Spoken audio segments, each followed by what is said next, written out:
This is a huge component of life and reality and nature. And because you are nature, this is a huge component of you. This makes up, the sexual energy makes up so much more of your psyche, motivation, drives, sense of self, sense of worth, goals, motivations than we can even begin to understand with the conscious mind, right? It's like this sexual energy, this huge pillar of nature and life itself, is basically being completely hijacked by pornography. And I want you to really understand this. I want this to really hit. It's completely being exploited and hijacked by the pornographic industry. I'm not trying to shame you. I'm not trying to guilt you, because and I'll admit this, I struggle with this too. I still struggle with this, right? So I still come into relapses and fall back and things like that. It's something I've been battling for a while now, right? And so I'm on the same team as you, right? I'm digging out of the trenches myself. When we are having no very high reward, low risk release of the sexual energy, it takes away what that energy is actually meant to do, right? That energy is meant to make you better. That energy is meant to make you an alpha male. That energy is meant to make you more of a man and more masculine and stronger and take more risks, because that's what we see in nature. Your body knows that you're not touching real skin, right? Your eyes know that no one is looking back at you, right? Your soul knows that you're giving away your vital sexual energy to a screen for a hit of dopamine, right? Hey, what's up guys? Welcome to Lion's Heart. And in this video, I'm going to be discussing the sexual energy along with how pornography destroys men. And I want to kind of tie these two things together. So first, we're going to talk about the sexual energy and really set the foundation there in understanding the sexual energy and what your sexual energy actually is, and really how much of a large influence it has on you and how much we actually underestimate this energy, and how much it influences and affects and really drives us, right? And then we're going to tie that into how that ties to pornography and how that actually, destroys people in general, but also specifically is really destructive for men, right? So just to dive in, let's dive into the sexual energy itself, right? So if we look at nature, and we can kind of admit here, we can say here that humans equal nature, right? Like humans are not separate from nature. Humans are not transcended nature. Humans have not even mastered nature. If anything, nature is mastering human beings, right? Nature is in control of human beings. The reason why we do the things we do is because of our nature, right? It's not like we've built these cities separate from nature because we're so in control and we're so above it all and we're so transcended. The reason we have cities and we have these like little apartments and these structures is because they serve our nature. They serve our survival needs best, right? We've basically just upgraded from caves to high-rise apartments, right? But everything we have, the food industries, the dating industries, the housing industries, everything we have, it serves our survival and it serves our nature, right? It's not vice versa.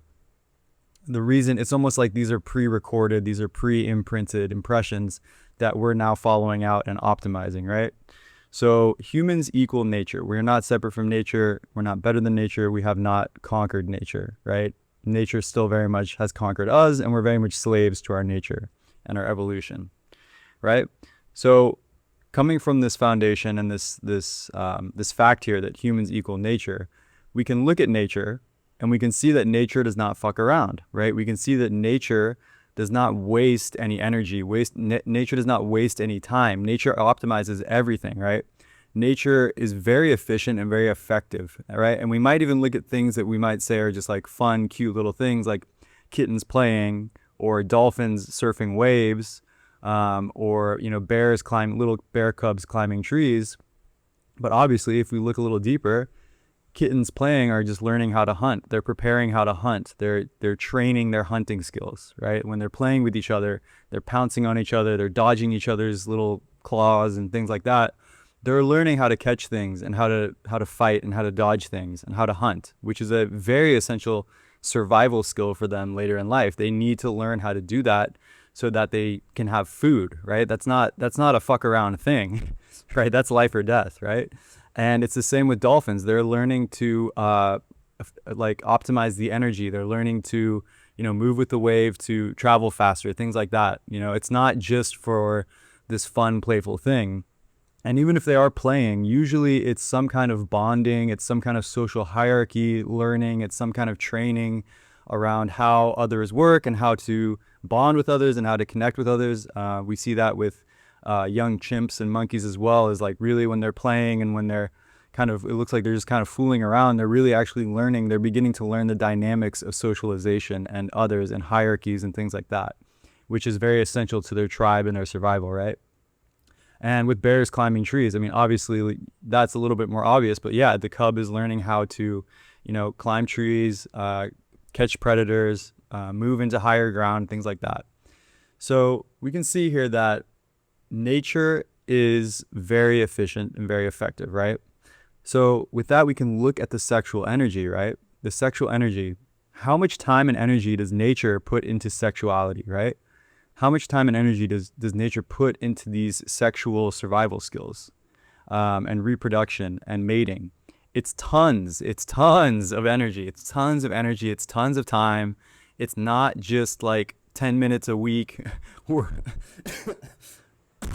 Work on your dating skills, like work on your confidence, go to the gym, like none of that. It is full on, right? There are species, there's the birds of paradise who spend months and years preparing how to learn how to do rituals, how to, craft the best nest, the most impressive nest, and do these dances so that the females are attracted to them, right? And so that the females see their dance and their mating strategy and they choose them, right?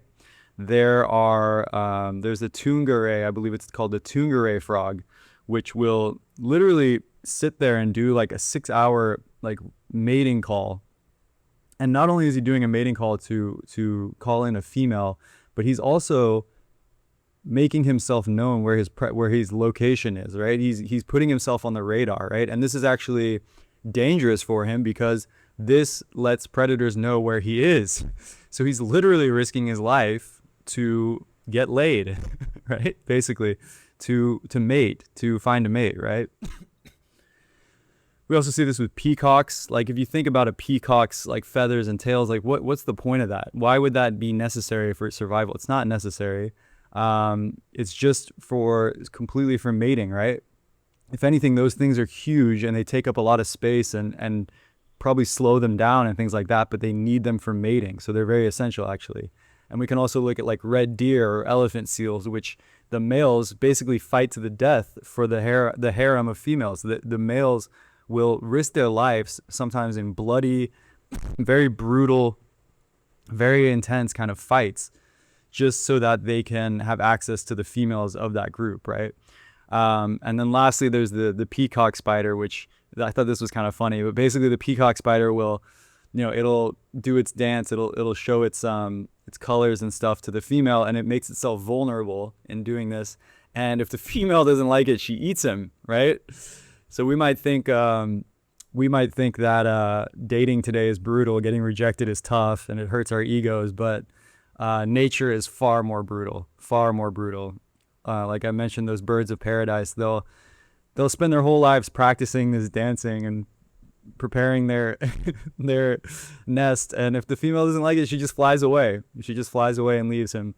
So it's way more brutal in nature than it is what we have today, right? So there's nothing to complain about. But anyway, that's a different topic. That's more about attraction and dating, which we'll cover in a different video. But anyway, as you can see here, nature survives through sexual reproduction, right? This is how nature keeps itself going, right? This is life itself, right? If there was no sexuality, if there's no sexual energy, if there was no reproduction and mating, everything would die out. Everything would die out, right?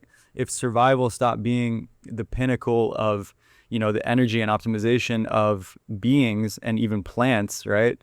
Then nothing would thrive, nothing would survive. It would just, everything would die. There would be no life left, right? There would be nothing left here, right? So the point here is that nature takes reproduction very seriously, because if we see how much nature optimizes all parts of itself, then it makes a lot of sense that, the sexuality must be a very high importance thing for nature, right? Because if it's using something even as trivial as dolphins surfing waves or kittens playing or, a bear cub like climbing a tree for survival, then what does something spending 6 hours a day or spending years of its life practicing or risking its own actual physical life mean for nature, right? This is a huge component of life and reality in nature. And because you are nature, this is a huge component of you. The sexual energy makes up so much more of your psyche, motivation, drives, sense of self, sense of worth, goals, motivations than we can even begin to understand with the conscious mind, right? And we are being driven by that life force energy, right? So this sexual energy is not even, it doesn't even come down to the act of physical sex. Like it's so much deeper and so much more than just the act of sex. Like sex is not just that, right? And if we look around at our society today, I feel like people kind of look at sex as kind of like this fun, like this part of life, right? People admit that it's a part of life.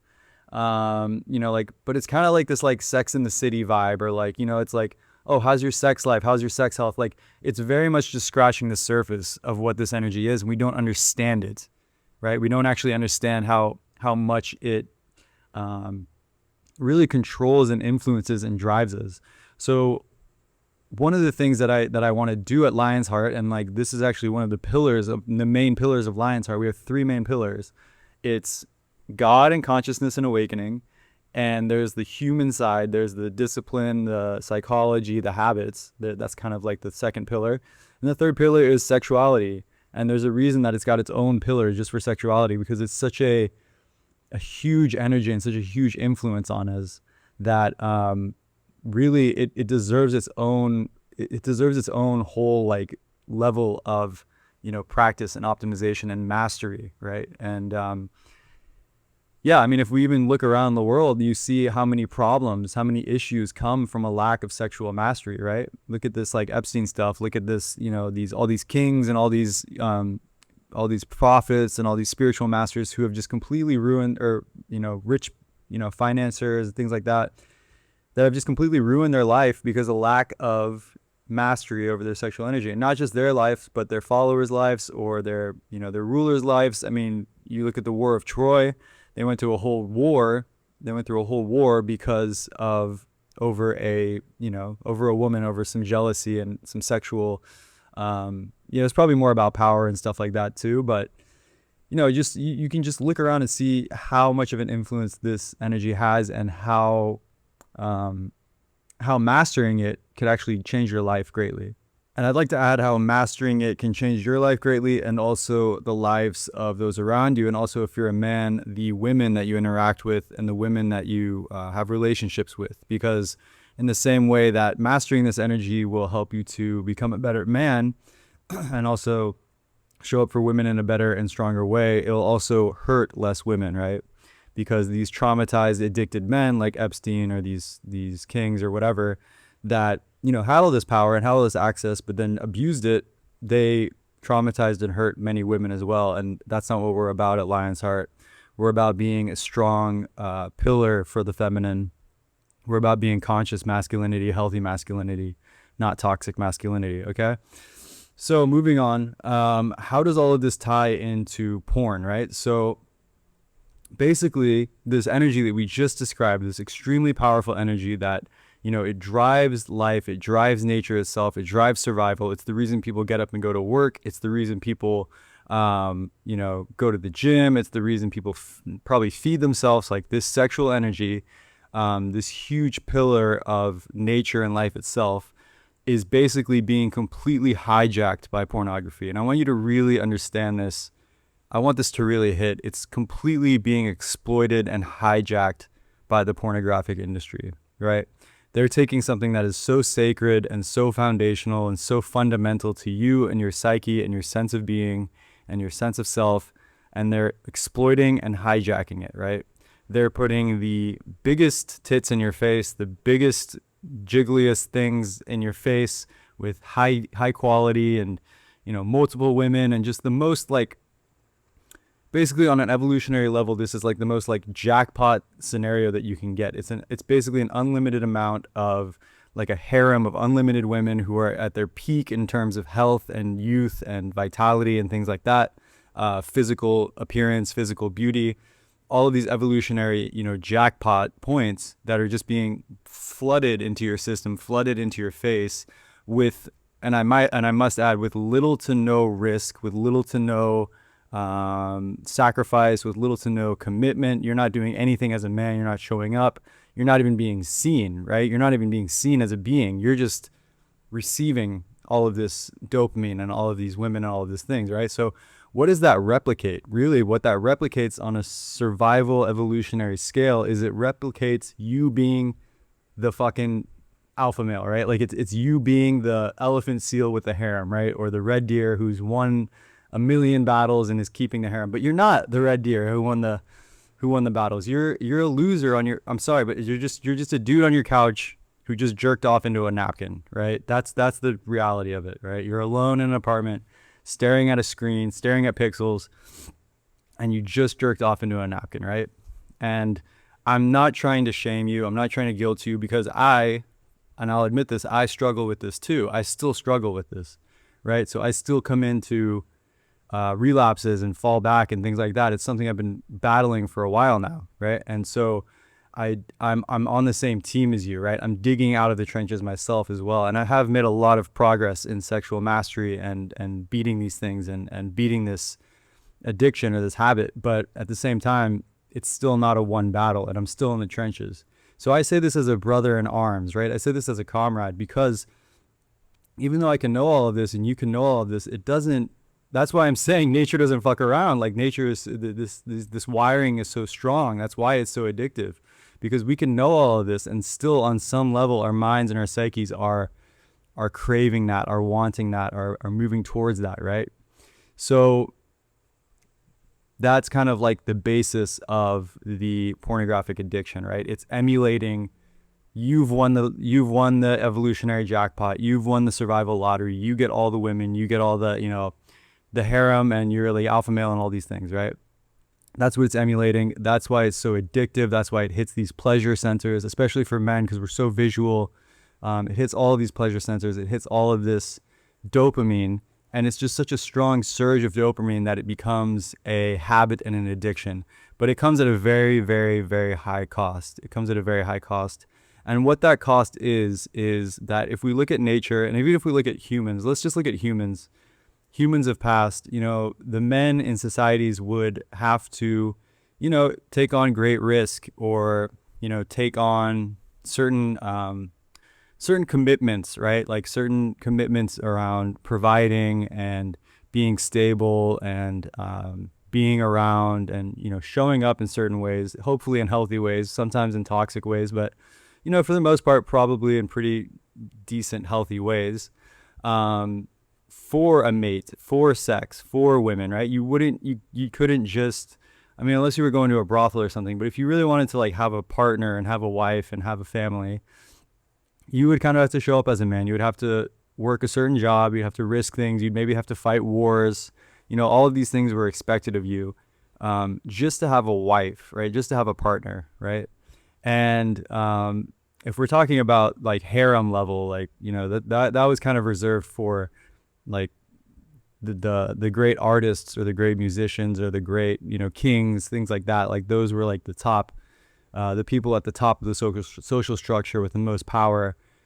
Those guys would have harems, but even just for like a wife, right? Or just for like to have some sexual marketplace optionality.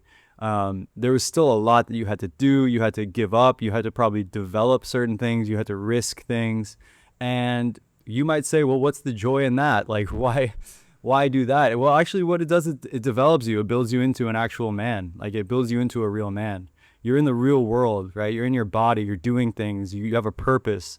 You're living for something greater than just your ego and yourself and your pleasures. You're sacrificing. You're being seen, right? There's someone seeing you who's, yes, it's harder. There's more pressure. There's more expectation. But actually that's more fulfilling. And that's much more rewarding than jerking off into a napkin to pixels on a screen, right? So my argument here is that nature has actually set it up so that the way that you reproduce, the way that you actually get to express your sexual energy is through developing yourself and growing yourself as a man and gaining, that personal power, that empowerment. And yes, that can be abused. And yes, you can trick the system by watching porn or going to brothels or, even like assault, right? You can do those things, but they're not really rewarding. They have a lot of consequences, and they usually come with some kind of punishments as well, right? And really on like a deep soul level, they're just not, it's not fulfilling. Like, you want to be wanted, right? You want to be desired. You want to be seen and appreciated as a man, right? And so what porn is doing is it's hijacking this desire, and it's giving you the final product without building you into the one who would receive that, right? Who deserves that, who's earned that sex or attention or whatever from women, right? So we have to see this as a very malicious and really kind of like a backstabbing of our own nature, our own path towards development, our own path towards greatness, right? And it's being hijacked and really being robbed and stolen from us, because when we do release through a screen and things like that, it actually takes away a lot of that drive. It takes away a lot of that. We might not admit it or notice it, but I'm very confident that when we are having no very high reward, low risk release of the sexual energy, it takes away what that energy is actually meant to do, right? That energy is meant to make you better. That energy is meant to make you an alpha male. That energy is meant to make you more of a man and more masculine and stronger and take more risks and be more, badass and be stronger and have better emotions and be more grounded and stable, right? Because that's what we see in nature.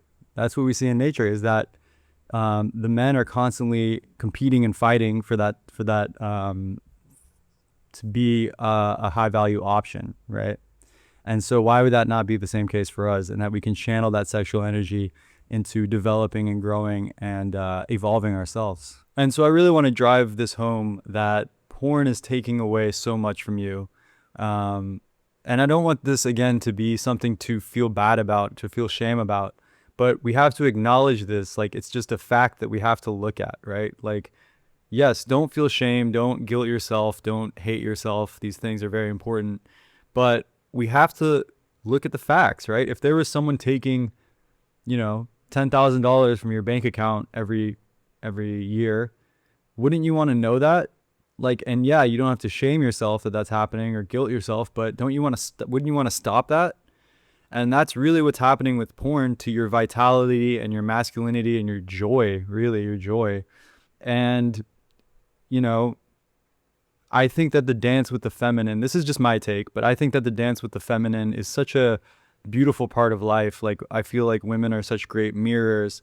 They really reflect back to you so many things. And obviously they're not, we don't need to put anybody on hierarchies or put anyone as perfect beings. We're all flawed and imperfect in our own ways. But I feel like the feminine just really it's such a, again, nature isn't stupid. Like, there's a reason there's like the masculine and the feminine, and they synchronize, right?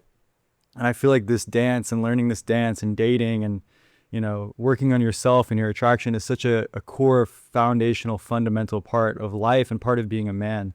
And I just don't want you guys to miss that. And I don't want myself to miss that either, right?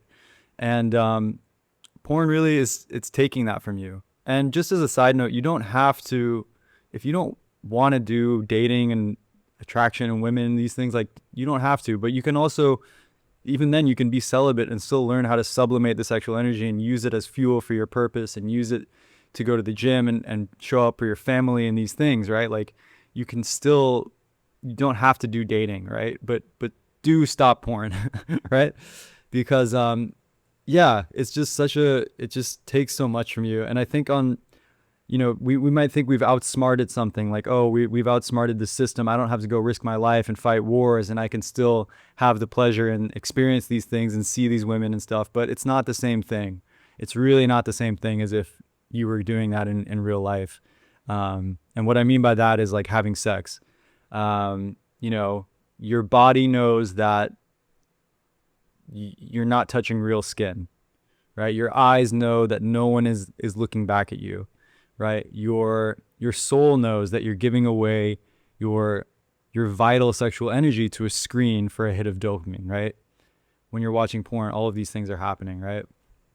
And the last thing I want to say, and maybe this is just fear mongering, but let it fear monger you. Let this mental image, like this perspective here, this lens, kind of land, because on some level, when you're watching porn, what you're doing is you're watching another man's success, right? And in nature, I mean, if we think about nature or like anything natural, like is any of this natural? Like, did humans ever like watch each other, like, like having sex? Maybe, like, I don't know, but like, even if they did, like, which human do you want to be? The one having sex or the one watching, right? Do you want to be like the beta monkey in the bushes who's like peering over, like watching the alpha male have sex and get laid and have success? Or do you want to be the man doing that, the man who's attracted that woman and got that position, right? And has that, masculinity and that strength, right? And those things can be developed, right? It's not like a genetic thing. Like, you can develop yourself into that, into a leader. And it's not about like being better than other guys and like competing and it's really just about showing up as the best man you can be. And as a result of that, usually, yes, women are attracted to that and sex happens, right? So let's just acknowledge the nature of it. Let's acknowledge the reality of it, right? You do have to develop yourself. You do have to develop your masculinity to have sexual optionality, right? And the sexual marketplace is a thing, and there's limited, right? There's limited resources. There is competition, right? So yeah, which side of that do you want to be on, right? And do you want to be pleasuring yourself to another man's success, right? And the images of that. And what do you think that does on some kind of level to your psyche and to your evolution and to your mind, right? So with that, I want to kind of leave you with that positive image, but also wrap this up here. And the last thing I want to say is, like, the sexual energy, I think the way to beat this, I think the way to actually conquer this, is not to demonize it and not to even white knuckle it and willpower your way out of not watching porn and these things.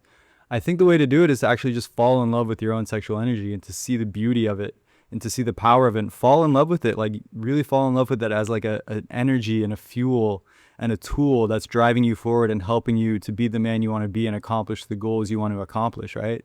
Fall in love with the sexual energy instead of demonizing it or needing to avoid things or saying porn is bad or anything. Just get to the point where, and this is the ultimate winning point, is when you're at the point where porn just doesn't even sound appealing. Like, it doesn't even sound like something you want to do because you're so in love with the sexual energy, of such an honor for it.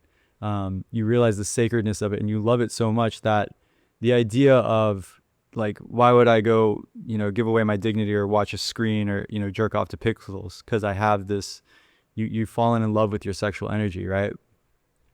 So, yeah, I think that's a really powerful reframe. And also just seeing the beauty of the sexual energy. We talked about nature in this video. We talked about how, the sexual energy is like such a high pillar for nature, but also aren't many of these things just beautiful in themselves, right? Like birds singing, right? The birds singing is the sexual energy because they're mating, but it's also beautiful, right? The beauty in kittens playing, right? That's for survival, but there's like the beauty in that. There's the beauty in, all the sounds we hear and things like that. So all of this ties into the sexual energy, which is life itself, moving, happening, and dancing and playing, right? This is the energy of life itself and beauty itself, right? So let's honor that in our own selves as well. And last thing I'd like to say is, if anyone wants to do it with me, I'll do a 100-day challenge of, staying away from online content. So if you'd like to join that, comment below 100 days and maybe put a reminder in your phone for every week or so to come in and just put in the comment, under that comment, put in an update like 7 days, 14 days, 21 days, and we'll see how far we can all go. And also, if you slip up, don't worry, just stick with us and you can put it back to 0 days and we can just kind of keep going. But I think having like that group momentum starting from when this video is posted or whenever you watch it, just feel free to join at any time. But kind of moving forward as a group on that, I think would be really powerful. So with that, I'm going to close out. And yeah, I hope this video helped. And we got this, guys. It's can can be a tough path, but that's what Lion's Heart's about. And I guarantee you all of this will pay off tenfold, 100-fold, 1,000-fold in the future. So lots of love, guys. Best of luck. Talk soon. Peace.